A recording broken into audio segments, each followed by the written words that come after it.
Welcome to Equinox, where Rob and I are striking the balance between the light and the dark. This is episode 40. We are up on top of the hill now. My name is Joseph Darnell, and I'm joined by the one doctor on this show, Robert Carter. Hello, Rob. Hello, Joe. Happy New Year to you. Welcome to another year of Equinox podcasting. Yes! We have made almost a complete revolution around the sun, right? Is it a revolution around the sun or an orbit around the sun? Which is the right term? Oh, wow. That's a great question. We are orbiting the sun, but revolving in place. Yeah, I don't think you should call it a revolution, even though I know people have. Thank you, because I had a feeling about it. It was kind of iffy. I probably just made a giant scientific mistake. The first mistake of 2021 is probably now on air because you asked me a question I don't know the answer to. So these are true opinions and facts. How are you doing, Rob? I'm doing just fine. How are you doing? I'm doing well. Welcome to 2021. I'm so happy. No, I was happy, and then all of a sudden all the politics started. I don't want to talk about politics. I'm so depressed about politics right now. No, and honestly... Considering that we are in Georgia and the Senate race in Georgia was so important, and the pressure has been on nonstop.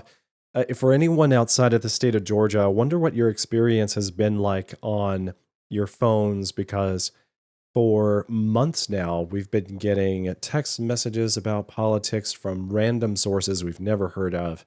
All the ads on YouTube are about politicians. All the billboards. It's just the same things over and over again. And you said there's billboards too? Oh, yeah. I haven't been on the interstate lately. Oh, well, I just came back from Florida with my kids. We went all the way down to South Florida. It took us 11 hours to get home on Saturday just because it was raining and the traffic, but all the billboards in Georgia driving towards Atlanta are all politics. Not all of them. Many of them. Who else has money for advertising these days? Well, I am glad that is behind us. Thank goodness. We needed a vacation from politics, and I know a lot of things have been going on, but we do need a mental break, and that is what this podcast is all about. Rob. Sir. I'm excited to hear that you have been busy with something of a scientific nature lately, that you've been poring over, that you've been feasting your mind on. It got me thinking, here at the get-go, at the beginning of the year, a great subject would be to explore how does a professional, expert, experienced, knowledgeable scientist go about working on scientific research and result with a scientific paper they try to put out into the world. Cool question. It is a cool question. Because even if you weren't a scientist, I think you have a lot to learn from that method. And I'm thinking that a lot of our listeners would probably find your approach very fascinating. I agree. I think it's I don't know, what am I supposed to say here? In all due humility, in the course of human events, what I do is amazing. Well, I agree. I think the whole scientific process is fascinating. The way people approach learning, the way people approach writing, the way you synthesize ideas and distill things down to the important bits and select what you can focus on and what you can ignore. Those are really important. And it's hard. And most people struggle with it. Yeah. All scientists struggle with it. This is the hardest thing about being a scientist is actually stopping and writing it down. Yeah, because scientists are not scientific calculators. They're human beings. Yeah, but human beings who tend to cackle in the corner playing with their mice and they don't, stop and actually write. That's a typical scientist. You have to change gears. You have to switch hats. You might be, percolating something in a pot, or you might be looking at DNA on a screen, or you might be studying trees in a forest, and then you go back and you have to start typing. It's very different things. And so the whole time you're looking at your stuff, you need to be thinking, how am I going to write this up? What am I going to write? What do I need to know? What do I need to learn so that I can actually have something I put down on paper? It's hard. Now, with your research, you're using the PC. You're usually doing your research from home, but you're processing a lot of information. And when you do experimentation, it's not like you got a laboratory, chemicals, and test tubes, and you go in there wearing the latex gloves. Do they still wear latex gloves, or are they using some other? Well, there are different types of gloves depending on what chemical you're dealing with. Nitrile gloves, latex gloves. It depends on what you're doing. Oh, well then, you're doing a lot of, I mean, have you ever worked in a laboratory like that? Like since your days when you were working on glowing in the dark fish, have you worked in a laboratory of that nature? My last laboratory work was around the year 2003, 2004. That's when we were making transgenic fish, getting the genes from corals into fish, making them bright green, bright red. I also had a coral laboratory on the other side of the highway at the University of Miami, and I was breaking corals, growing corals, measuring their growth rates and things like that. But I don't do wet chemistry anymore. I don't do gene sequencing anymore. I don't do laboratory work, and I'm happy because I wasn't a very good laboratory scientist. Oh, In genetics, there are several different ways to do genetics. You can be a DNA sequencer.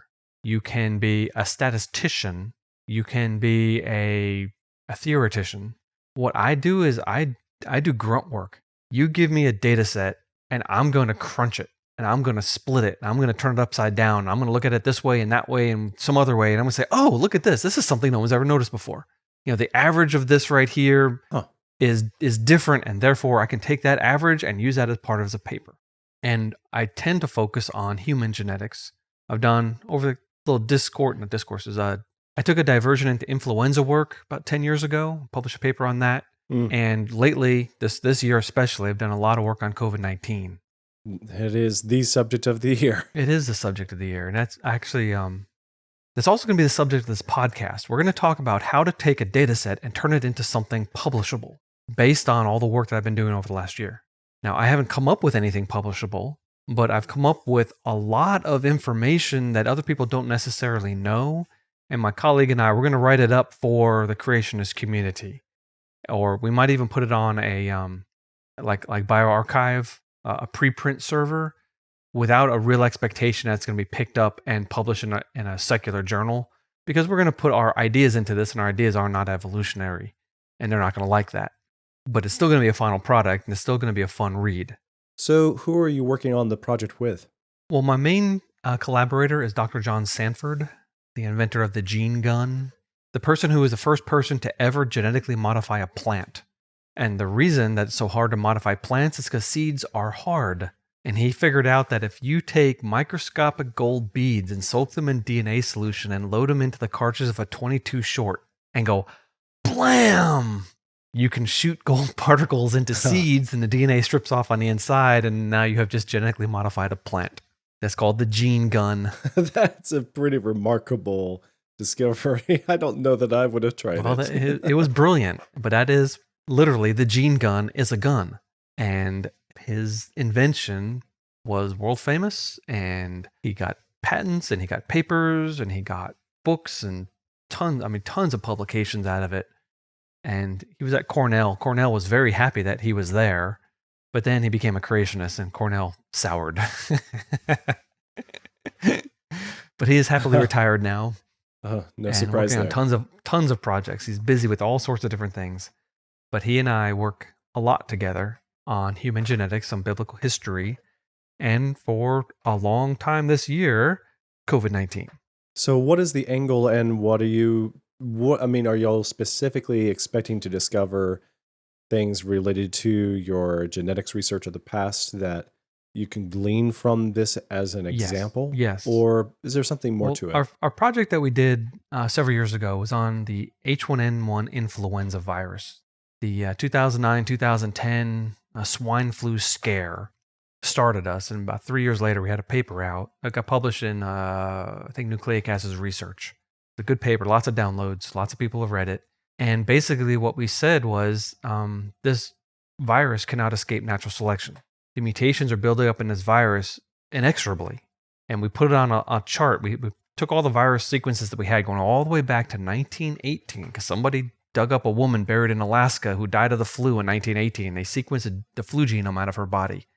And since we had a 0 point, we took all the other flu viruses from the 1930s and 40s and 50s all the way up to the 2009, 2010, actually 2012 by the time we were done. And we put them on a graph, and we just counted up the number of mutations, and it was a straight line going up and up and up and up and up every year. And then in 2009, the 1918 version went extinct after about 13% of its genome mutated. So what was the tipping point that caused 13% to go extinct? Or was that part of the gradual process over the When about years? 13% of his genome had mutated randomly, that's when it went extinct. It couldn't survive anymore. It had rusted out. So many little defects had accumulated that it couldn't compete with other flu viruses, and it just went away. Okay, so it's sort of like it had so many micro handicaps, it Yeah. just was unsustainable for It would be life. like if you're driving a car for 100 years, your car will fall apart. It's going to turn into a pile of rust. There's nothing you can do to stop it. You cannot drive a car that long. It's going to rust out. And that's what happened to the flu genome of that particular strain. This is a confirmation of a lot of theory, the confirmation of some computer simulations. And when we actually put it down on paper, we saw it. And there's this thing called genetic entropy, which is John Sanford's brainchild. And we saw it here in the flu. So we said when the coronavirus came out, well, here we have a brand new virus. We have a beginning point. We have, I have 19,000 genomes of the coronavirus on my laptop. And that's just the ones I've gotten through September. I could probably do it again and get a whole lot more. Wow. I've been charting this. I've been doing lots of statistics. I've been watching the mutations over time build up in this viral population. And we can see that it is getting more and more mutated over time. It's only been a year though, and each virus doesn't have a lot of mutations. It might have 20 mutations from, a year ago, December when it first started. That's not a lot of mutations. Okay, because I was about to ask if you could determine like a rate of mutation. Oh yes, we know the rate of mutation. It's 20 to 25 mutations per year. Okay, so help me understand. Would that be like cruising down the interstate with that car that's going to conk out in 13 years, at say 50 miles an hour? Or is that more like running around at 15 miles an hour? Or that's just not, it doesn't sound like a very high It's not, rate. and I would not expect that it has attenuated hardly at all. It's just about as deadly now as it was a year ago. The early reports about 15% death rate, that was never true. It has about a 3% death rate. Scary and sad. And eventually, a year or 2 or 3 or 10 from now, it'll be about as deadly as a common annual flu. But right now, it is more deadly than the flu, especially for older people. And it's not zero deadly for younger people, but especially for older people. And so we're hoping that genetic entropy will apply and this thing will fall apart slowly, eventually. And that's why we're tracking it carefully and counting up mutations over time. Now, aren't there opinions throughout the science field, the scientific community, that mutations could mean that it becomes more threatening and it can cause more harms to people? Yes. The big new mutant virus that everyone's talking about that came out of England. I just saw a report. It's arrived in New York. Oh no. It's in South Africa. Oh no. See, the thing is, when I read headlines like that, to be honest, I don't believe them because it sounds like sensationalism. It is sensationalism. It's also built on a misconception. The misconception is that more mutations equals better evolutionary fitness. Genetic entropy says the opposite. More mutations equals more decrepit. Yeah, generally people do believe that that's the case, but it does not, that is not very strongly supported. No, evolution says that you need mutations, and mutations are the engine of evolution itself. But when you actually look at it numerically, it doesn't work that way. I'm very happy that that's true. But we still got a lot of newspaper reporters, a lot of scientists, a lot of public figures saying this thing is mutating with the hint that it's going to kill us all because it's going to learn how to kill people. It doesn't have a mind of its own. It It's doesn't. not self-willed and determined to put us to an end. That's true. It's called reification, when you make something alive that's not alive. And scientists do it all the time because it's shorthand. It's just easier to say it that way than to say, 10 sentences to explain that a random mutation might make this thing different. Now, you can't say it wants to because that's ridiculous because, viruses can't want anything. No. But this new virus now, this new mutation that appeared in England is now spreading quickly. It does make it more infectious. This is true. And you would expect such things to arise because anything that's more infectious will spread faster. Therefore, more people will catch it. Therefore, it's going to become the dominant strain. But just because it spreads faster doesn't mean it's more deadly. In fact, it might be less deadly. There might be even though it has one mutation that does something positive, it probably is a bad mutation, actually does something negative. Most mutations are a trade-off. Is it one of those things where it may not look like it causes harm so much now, but it has adverse effects that take a long time to show up?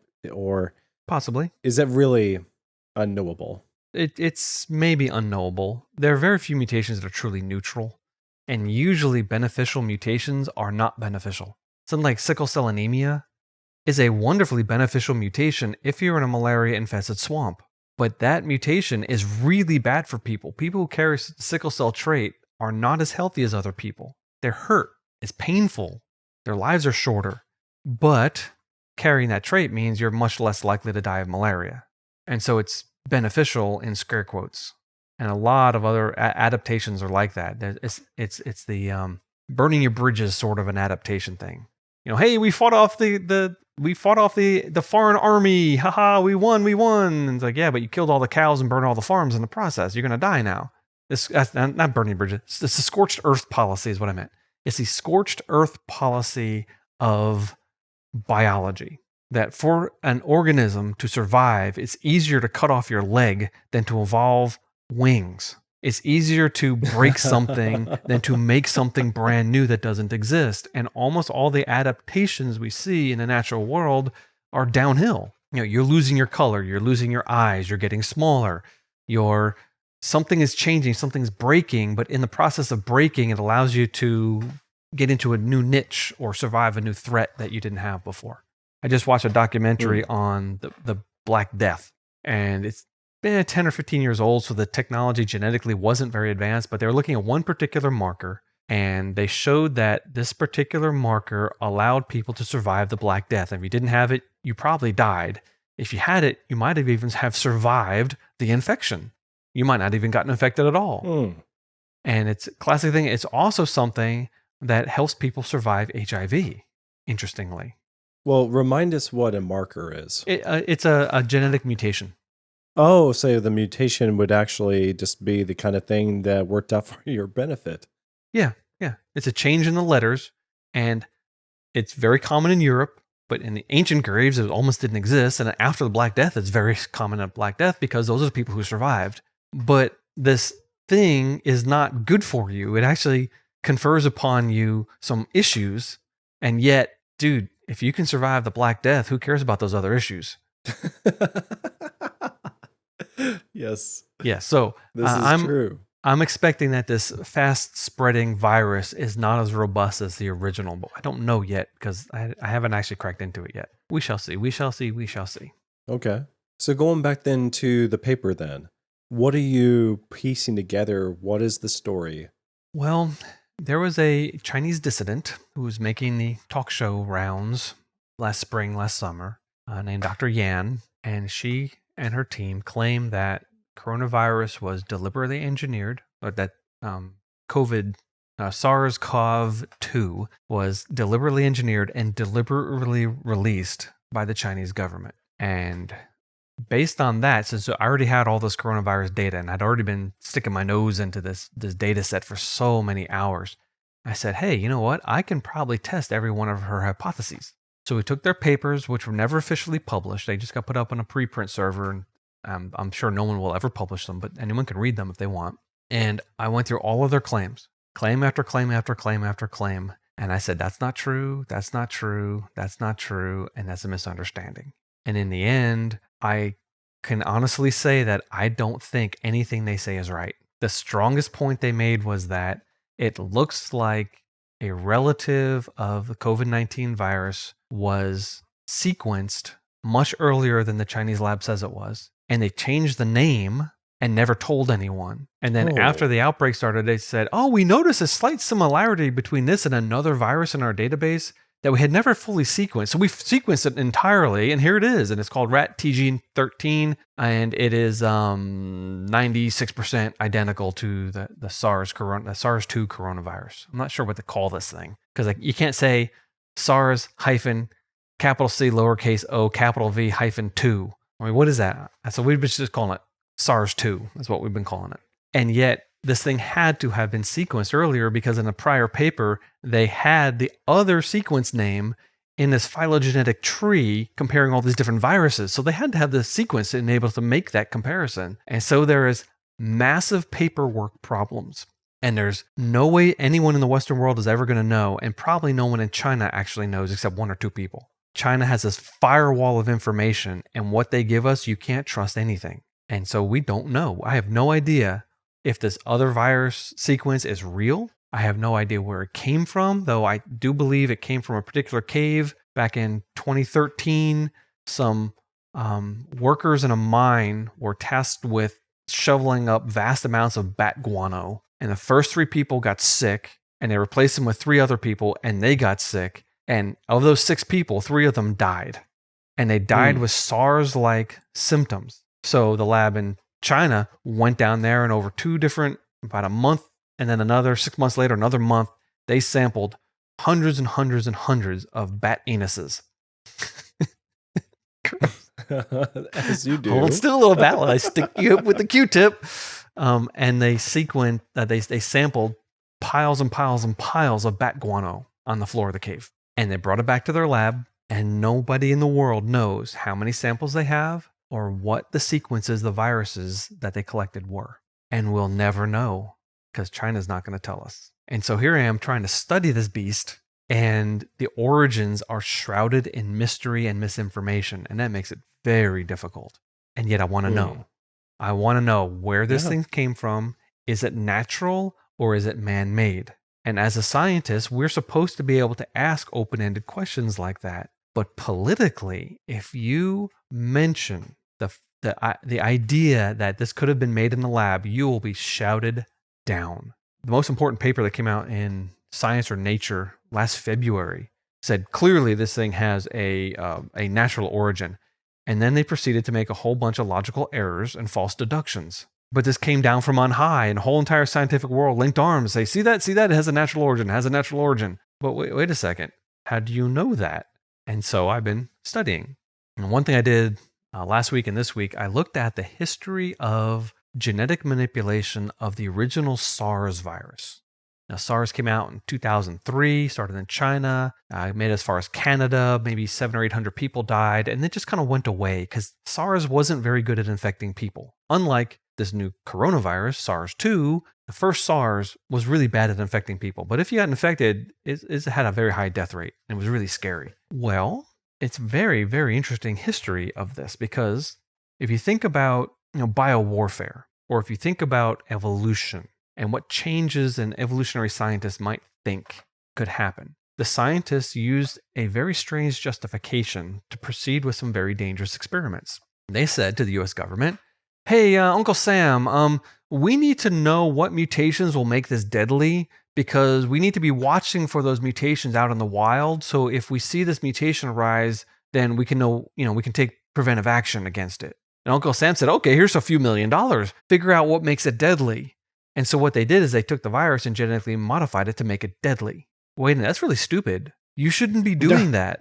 Why are you making something that can kill, 50% of humanity? That is not smart. And yet they did. No.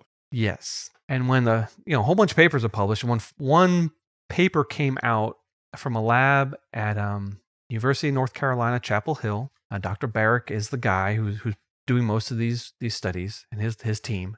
And they used the phrase chimeric, which means they took 2 different viruses, cut them apart, and put them back together again, and mixed the viral genomes to make it more deadly. Now, they'd already been doing that before, but this particular paper caused a firestorm in scientific world. I mean, there was people shouting each other at scientific conferences, that kind of a firestorm. And the US government under Obama put a moratorium on it, says you can't do this anymore. Too dangerous. Meanwhile, we had already been working with the Chinese, and we'd already given them a lot of money for their Wuhan Institute of Virology. And the lady that had gone to that cave that I talked about, or the mine shaft, and sampled all those bat feces, well, she had been working in the US, and she had been working in the Netherlands, and she was very well integrated with all these people, knew all the technologies, all the techniques.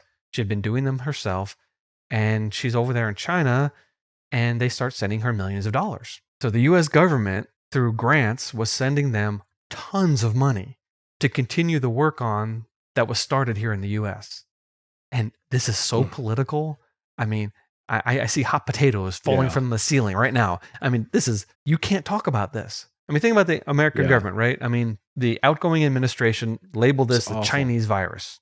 And it is. I don't know. I can't prove it, and I don't believe it necessarily, because I can't believe something I can't prove. But there's pretty good indication that this came from what do you mean by the Chinese virus? You mean it originated from China, or do you mean that it was? Do you believe under your viewpoint that it originated in a laboratory in China? We'll get to that. We'll get to that. But the outgoing administration labeled it the Chinese virus. And it might have been a political move, Okay. or maybe they knew something I don't know, which I don't think so, because I think I got a pretty good handle on the scientific aspects of this.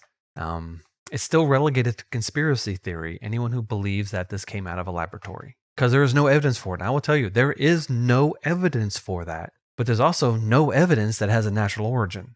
There's no evidence either way. Okay, yeah. I see your point, yeah. And so because there's no evidence either way, we don't know where it came from. We don't know the source. We don't have a patient zero. People suspect this one person who disappeared and probably died. We don't know anything. And so we have to be able to ask these open questions. So it is taboo to talk about a laboratory origin of this virus. And yet we can't discount the possibility, because the things that they were doing with these viruses in laboratories was taking the parts of the virus that prevent it from being able to infect humans, and taking part of a virus that can infect humans and putting that part in the other virus.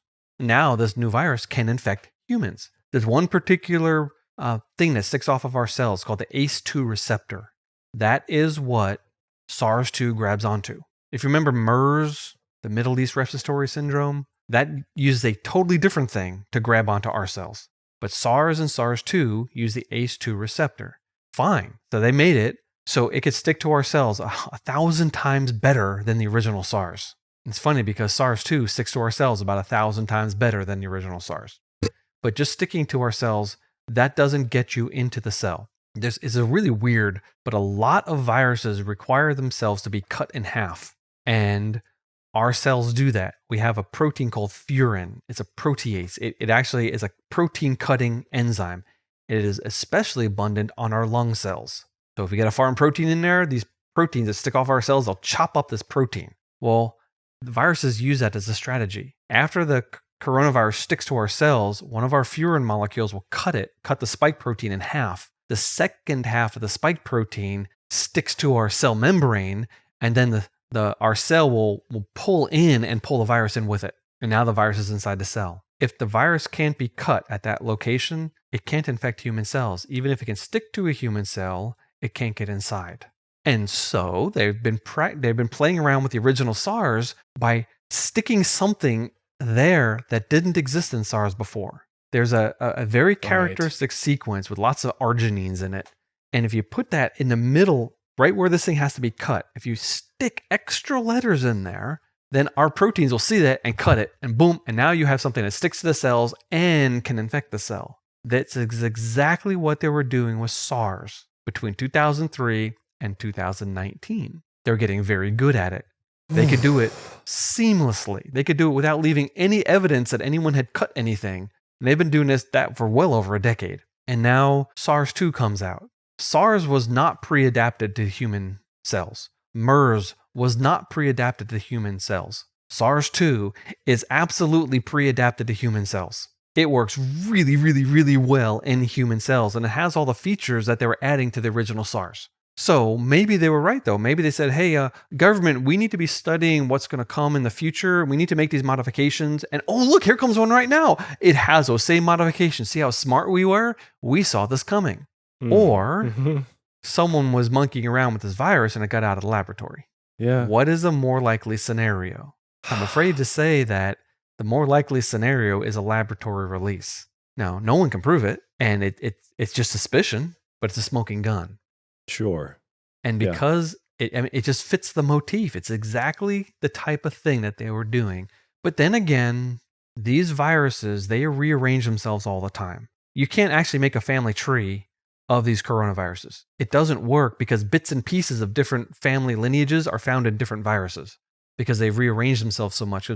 They've looked at bats and they study a single bat and they say, wow, this bat has 2 or 3 different coronaviruses in it.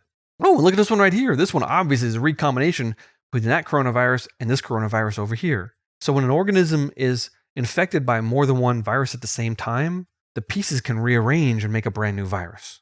Oh. Yeah. Well, and you were saying, can I add, something that you taught me was that there's a whole classification or family, not sure the scientific term for it, for coronaviruses. So a coronavirus. There is. Okay, so then it's sort of like we're describing Coca-Cola versus Pepsi versus all of their knockoffs, but they're all a cola, sort of like that. Yes, except if you had a party beverage where someone mixed Sprite and Coke and Dr. Pepper in the same cup and handed it to you and they said, okay, now what company made this? You wouldn't be able to tell what company made it because different companies made different parts of it. And that's the problem with that. On that note, then, yeah, there was another thought I had earlier.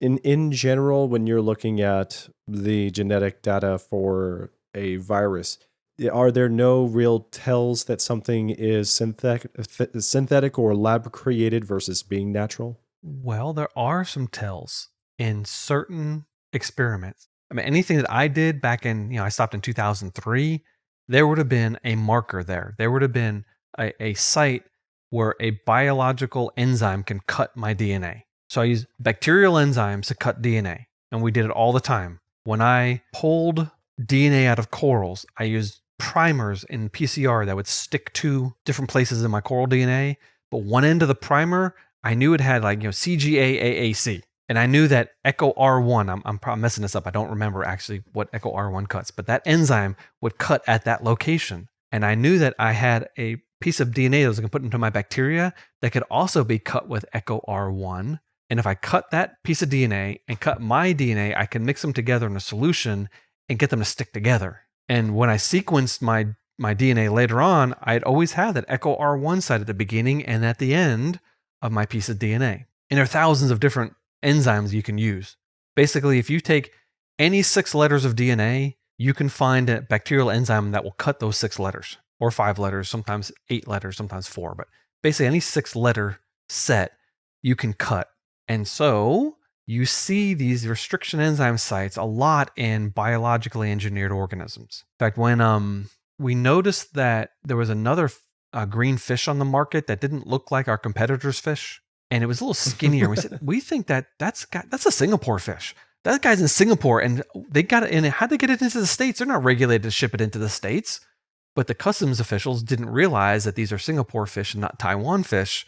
The Taiwan fish were approved. The Singapore wasn't. Anyway, they got here, and so we bought some of those fish, and we took a hole punch and snipped a little piece of fin and pulled the DNA out and added restriction enzymes and cut the DNA because we know what they had used, and then we got it into the plasmid and we sequenced it, and sure enough, that fish was the other people's fish. It wasn't supposed to be in the United States, but that's a long story. Point is, we knew what to do and we know what to look for because we knew they were using these restriction enzymes, but they don't use them anymore. You don't need that. You can take 2 different sequences of DNA and you can merge them together. You can splice them together basically anywhere you want now. And so genetic engineering doesn't necessarily leave a trail. And that's an issue with SARS-2. There's no obvious trail. So either it's natural or it's man-made. And you can't tell the difference except for one part. And this is the killer. It obviously is an amalgamation of other viruses. There's a stretch of this that is almost 100% identical, an important stretch, right in the place where it sticks to the human cells, almost 100% identical to a coronavirus found in pangolins. The rest of it looks like coronaviruses found in bats. So either a bat virus and a pangolin virus recombined, or someone took the pangolin one and stuck it into a bat one because they already knew the pangolin version can stick to human cells and the bat ones can't. We don't know. But that insert, that 4 amino acid insert, right at the place where it is cut, there is not a single coronavirus that has those 4 letters inserted at that location. Lots of laboratory ones had it inserted, but none of them in nature. Now, MERS was a problem because MERS could be cut by furin at that location, but it didn't have an insert. It was right at that place. There was a couple of mutations that made it PRRK or something like that. And that enzyme loves to cut there. So it could cut at that spot, but it didn't have an insert. It just had some mutations in the right spot. So SARS-2 doesn't have mutations in the right spot. It has actually 4 letters added that are the perfect cut spot. Wow. That seems like evidence to me. It looks very artificial. Now, there have been some papers saying, oh, we found one in nature. See that? They can happen in nature. And I look at it and it's not true. I don't know how this paper ever got published. And I've actually seen it cited in other people. See that? We know they come from nature. And I'm looking at the second paper. It's like, it's not true. What they did was they found a sort of like a PRRA, some sort of like a RR something sequence. And they made an alignment. They added a big gap there. The gap was spanned by SARS-2, PRRAs in that gap. And they took this other sequence and they moved the letters around so they could fill up that gap, but they caused gaps elsewhere. So they filled up that 4-letter gap by making 4 other gaps in other places and pushing the letters to the left and right to fill up the gap. So it's not an insert. There's no extra letters there. And they actually failed to show that this can come from nature. So to date, we've never seen one like this. And yet the scary thing is that we don't know what's in the database in the Chinese laboratory. We don't know how many sequences they collected. We don't know if they sequenced them. We don't know anything. They could be sitting on a whole lot of nothing, or they could have a whole array of viruses with all these different features that no one knows. And so I'm speaking ignorance. All I can say is I've never seen a natural virus that has that insert, and yet I don't know anything. Because I mean, in science, it's really scary to be a scientist and to make a pronouncement based on ignorance, and yet it's all we can do. And you've seen it. You've heard scientists say, we have no evidence to suggest that. Okay, great. You have no evidence. That doesn't mean anything. That's a nonsensical statement. Except if you want to say that we have no evidence to suggest that polar bears can be pink. This is true. But the thing is, you've seen so many polar bears, there's a pretty good chance there are no pink polar bears in the world. Now, you can't possibly ever know it for a fact because you would have to have a human being looking at every single polar bear on the planet at the same time. Okay, everyone see white? Yep, no pink ones. It has to be cataloged and documented. You can't prove the universal negative or disprove the universal negative, however that works. But in this case, we actually have thousands of coronavirus sequences and 0 have that insert at that location. I guess it is more like the polar bear thing. That's pretty good. It'd be like looking at thousands. Okay, it's very similar then. Yeah. We have enough information to know that it's vanishingly, we have a vanishingly small possibility of being wrong. Huh. It's hard, man. This is difficult. It's so easy when you sequence a piece of DNA and then say, here's my piece of DNA, and you publish the sequence, and it goes to the gene bank, and then you write a paper on this new features you found in the DNA. That's easy. This coronavirus stuff, oh, I'm pulling my hair out.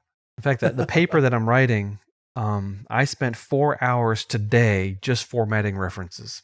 Just the references. Now, there's not even 100 references, but I had to look in the document, make sure it was cited correctly, look at what we said, go check the paper, make sure that it actually said what we're claiming it says. Then I had to pull the author and the title and the journal and the issue and the page numbers, and then the DOI, document something. I don't remember what DOI stands for, but every single paper in my citation list has a DOI and a hyperlink. So a live hyperlink, so you can actually find that paper if it's publicly available. If not, I just hyperlink to the front page for the paper, and at least you can read the abstract. That was grueling. I mean, I was. Oh, yeah, I'm sure. At the end of the day, I'm like, I'm done, man. I can't work anymore. But it was hard just to do that. That's the other thing about being a scientist, and this is what kills a lot of scientists. You have to be exacting in your detail. I wish more of us were that way. I don't know, man. We need artsy fartsy people. We need people that are just like, no, I'm an artist, great. and no. I can appreciate the scientific method. We could learn something. Rob, I think we just discovered what makes this striking the balance between the light and the dark. What, you and me? You're the light and I'm the dark. I bring to the table the creative method, and you bring to the table the scientific method. I wouldn't wish my skill set on anybody. I have no idea. I wish mine either. I envy yours. Really? Yes. I feel like I'm OCD because going into it when I was. I mean, I'm focusing on these minutia, and these minutia become my world, and I get lost in them.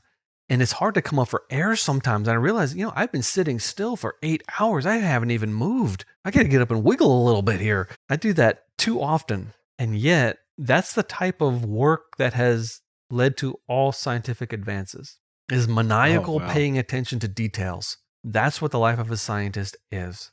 And I understand why some people go crazy trying to do this. Whew. I'm sure. Yeah.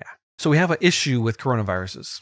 There is another similar sequence I talked about a little while ago, the rat G13. It comes from Rat G13. well, it's RA. Sounds like a license plate. That's the initials of the bat genus and species. G is Guangdong, China. 13 is a collection year. That's why it's named that. The original name wasn't that, but that's the new name. It is very similar to SARS-2. In fact, it's got about 1,100, maybe 1,200 single letter differences out of about 30,000. So they're not, identical. But if SARS-2 is picking up 20 to 30 mutations a year, and 1,200 mutations, say each one in each lineage, that's 600 per. Well, 600 divided by 30, it's only 20 years. These things had a common ancestor only about 2 decades ago. That's not enough time to develop a thing that sticks very good to human cells, a place that's very good at being cut in half. There's a couple of other things that are very important for this thing to be infectious and deadly in humans. How did those things arise after only 2 decades? It's called the waiting time problem. And a waiting time problem is a mathematical problem for all sorts of evolutionary ideas. It's not enough to say that, a mutation will arise, once in a population of humans this generation. Well, so what? All mutations are lost. Most people don't have children or grandchildren or great-grandchildren. And even if they do, the probability of your great-grandchild inheriting that one letter of your DNA is pretty tiny because you have 2 copies of DNA in you, and the grandchild can only get 2 copies himself. And if you have a great-grandchild, he's got what? 2, 4. He's got 8 great-grandparents. The probability of him inheriting that letter from you is only 1 out of 4. And it's 1 out of 16 when you go to the next generation. And so even if let's say I inherited the Adonis mutation and I am really good looking and all the girls love me. I can imagine this, right? And so I had this Adonis mutation and it's a very beneficial mutation. I might have lots of kids and they might have lots of kids and they might have lots of kids. It might spread through the population and all of a sudden everyone is good looking just like me. Man, that sounded horrible. Anyway, wow. Most mutations aren't like that. Most of them don't confer any great advantage. They're little teeny differences. And those little teeny differences are irrelevant as far as selection is concerned. And they just disappear at random quickly. Something like 99.999% of all new mutations are lost. And so the waiting time problem is not how long does it take for the mutation to appear. It is how long does it take for the mutation to appear enough times that it's not lost. And in a human-like population, if you need 3 or 4 different mutations to appear, that will take longer than the age of the Earth, even in the evolutionary model. You can do 1 mutation in 100,000 years. You can do that. Yeah, so maybe like lactose persistence or blue eyes or something like that. You can do that. Yep, sure, no problem. But if you need 3 or 4, you're talking all of human history. If you need 5 or 6, you're talking impossible mathematically. Oh, wow. Now apply those thoughts to this virus that has a common ancestor only 2 or 3 decades ago, and you see the mathematical difficulty. Because this virus, if it was in a bat, it would instantly die because it can't infect bat cells. It's designed to infect human cells.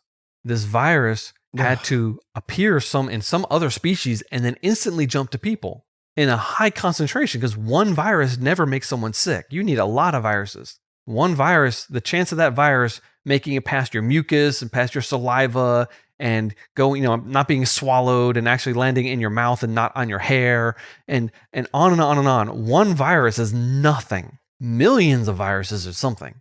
I mean, most of the time you need like 1,000 viruses to have a good chance of getting sick. And 1,000,000 viruses is almost guaranteed for you to get sick. But one, the chance of you getting sick is essentially 0. So something had to be breeding this virus, and yet there's no evidence of this thing existing prior to December of 2019. Now, some antibody work has been done in blood in the U.S. in that December, and they found it, and some sewer samples in the U.S. and I think blood samples in Italy back in September of 2019. Ooh, wow, that changes everything. Maybe it was circulating for longer than people realized. Maybe it didn't come from a laboratory.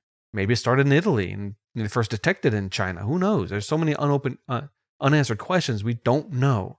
But There is zero evidence of this thing existing before 2019. And that is a giant mystery again.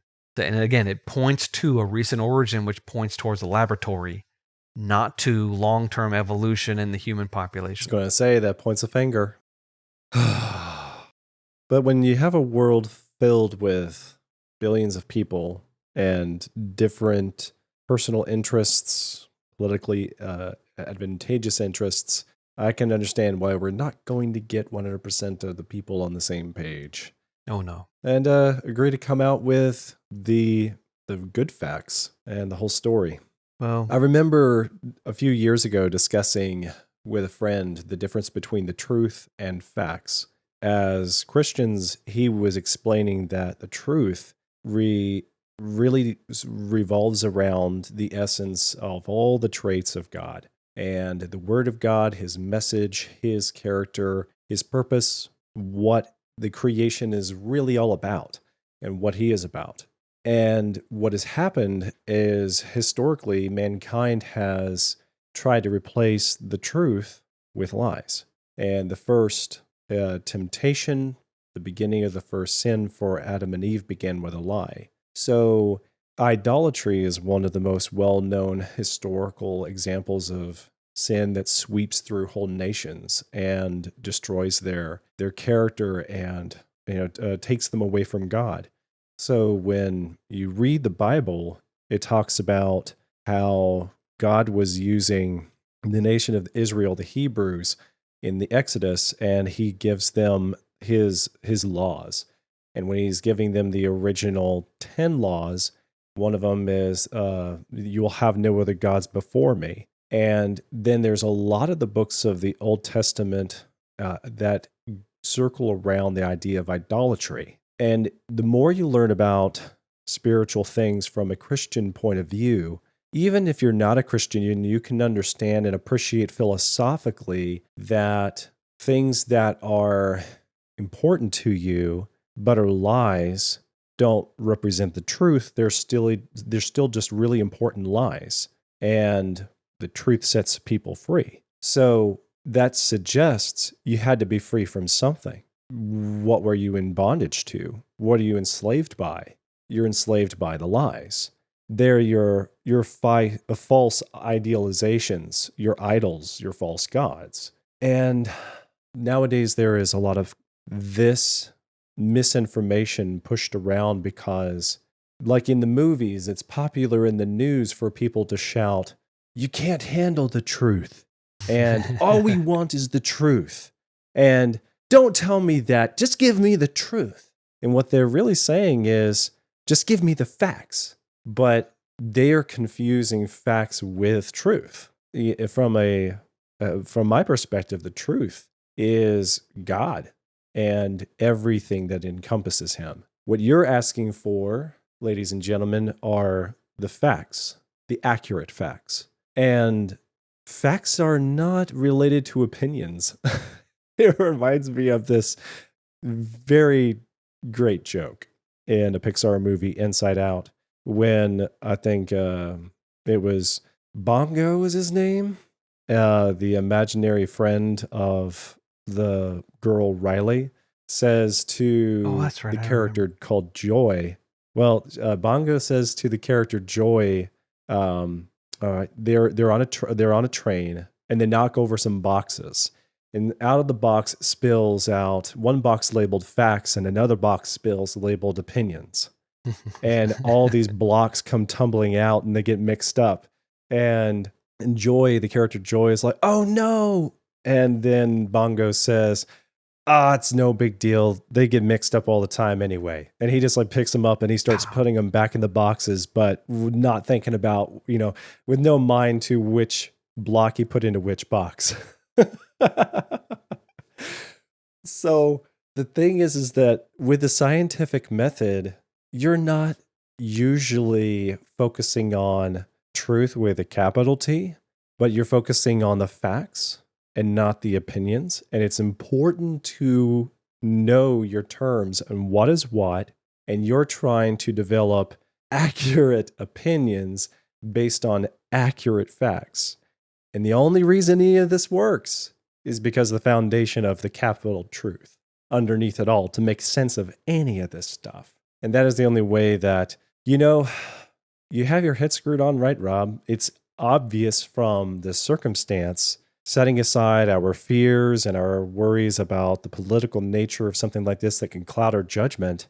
If you look boldly at the circumstance on a foundation of truth, then you cannot be conclusive. But it is fair to say that the evidence points in the direction you're going.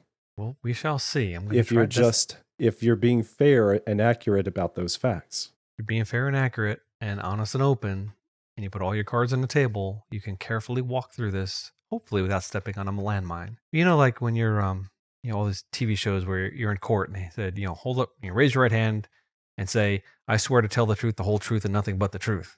Well, that's because you can say true facts that are lies. Or you can, if you omit certain facts, you can totally change a story. You have to tell the whole truth. You can't just selectively say a few things and then, forget to say, oh yeah, well, I was actually there at the murder scene. I saw him run out the building. Well, wait a second. You were in the building. You forgot to mention that. You have to say the whole truth.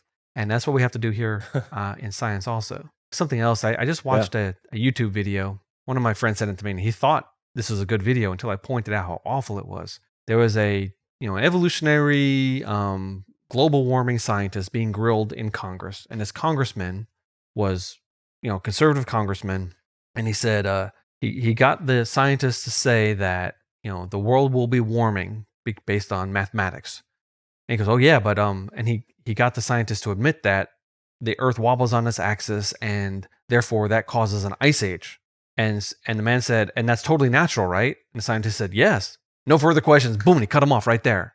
So you turkey, you cut the scientists off before the scientists could say, yes. And the same science that tells us the Earth will be warming over the next 10 years is the same science that tells us why that ice age happened. But all the politician wanted to hear was, it's natural. And so he was able to actually do a misfact, a mistruth based on selective information. Now, he could have let the scientist finish and then say, I disagree with you, sir. That's fine. Or I don't think that the little bit of carbon dioxide we're pumping in the atmosphere is going to have that big a difference. That's fine too. But he was able to go back to his supporters and say, see that? This scientist says that these are natural cycles. Ooh. Oh, Rob, come on. Yeah. Well, it's a lot to think about. Yeah, I think so. Thanks so much for joining us on this quest. If you found this episode interesting, and I know I certainly did, in any way, consider sharing it with a friend or a family member. And if you want to dig deeper into all the topics that Rob laid out, you can find links to anything that we discussed in the show notes on the website. And in the future, we'll get a hold of a link to that paper, maybe, Rob? Is that possible? When that paper comes out, we will definitely add a link. And we'll be talking about it also. So very good. So any of the show notes that you're interested in are available at nightowl.fm/equinox/40. The show notes are also with this episode if you subscribe to the show in an app on your phone. And you should also check out Biblical Genetics, which is Rob's other project. Biblical Genetics is also available on Facebook and YouTube and MeWe, so wherever you happen to find yourself on the internet these days, where you can watch the videos and join discussions in the comments with Rob. And if you want to find me, I'm at JCS Darnell on Twitter, or take a listen to my other podcast, Hi-Fi, which is available at nightowl.fm/hi-fi. Until next time, goodbye, Rob. Goodbye, Joe. And you have been listening to Equinox.